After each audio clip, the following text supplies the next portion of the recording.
But since we're talking about misinformation, there have been reports that the last AFCON, you took, some officials who should not, have been there, and you've been subjected to investigations. What is going on?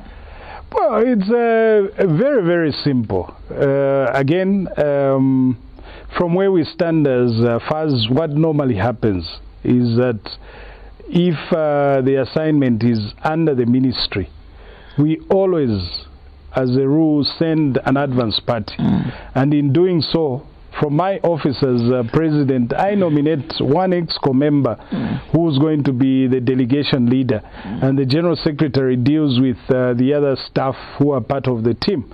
So from my office, I nominated the vice president to go as advance party, and I also nominated Jordan Maliti, who went with the team to Saudi Arabia as delegation leader, because the team had a camp in Saudi before going to Ivory Coast. So from that perspective, there was actually nothing untoward. But of course, we got to a point where the ministry raised the query that the two officials, Madaliso and Jairus, were not FAZ employees. I think that was the bone of contention.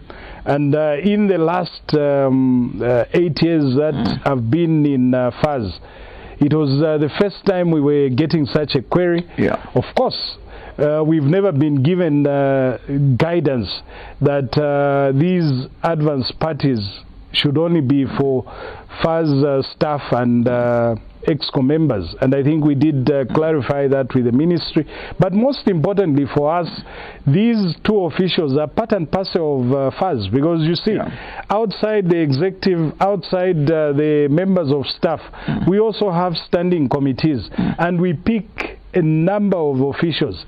Even the team doctors, they are not FAZ employees. So unless somebody is saying even those team doctors, when they are paid by government, then they shouldn't be paid. So it's a case of being clear what you're looking for. As far as we are concerned, whoever we send on assignment to various assignments, whether local or foreign, they are part and parcel of FAZ. And even in our constitution, an official is defined.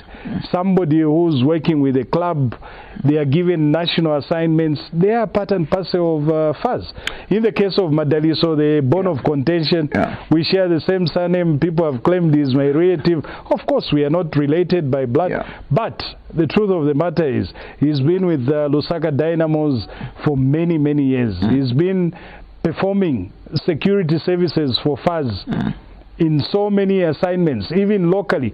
If you've been to the international games locally, he's the person you find at the VVIP. He does even the protocol. So if he performs the same service locally, it's not a problem. He goes to Ivory Coast, it becomes a problem. It becomes a bit of a questionable situation. Jairus is an official with the National Assembly. Again, is part and parcel of whatever we are doing. So the long and short end of it, it's early campaign season. We have elections next year. So anything that can be thrown up is a good story for campaign. This is not the first time, Andrew, your leadership, your management has been questioned. Even the previous, government, it was the same, time and again. For somebody who has achieved so much, is there something that we don't know about the relationship you have with some government officials responsible for sport? Well, it's always surprising, because first things first, I'll tell you that one, I'm not an employee of FAZ. I don't get a salary from FAZ. I don't even have any other benefit other than getting my allowance whenever I go for a meeting. It's 3,000 kwacha. Whenever I travel outside the country, it's $300 per night. Other than that, there's absolutely nothing else that I get. But of course, the fighting, and to me, I'll put it this way. The only reason why there's so much jostling for this, and why people even call me names. I just gave you an outline of what we've achieved with the women's team since 2018. The biggest crime that I seem to have committed is that we basically just stopped people from stealing football money. That is it, nothing more. A lot of people make noise because they believe there's so much money in FAS that they can lay their hands on. Before I came, all the teams countrywide never used to get anything. The only time people were getting money was through tickets.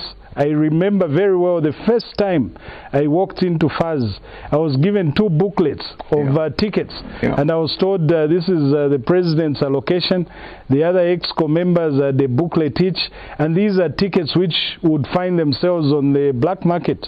We changed the system, we've gone to CompuTicket. Even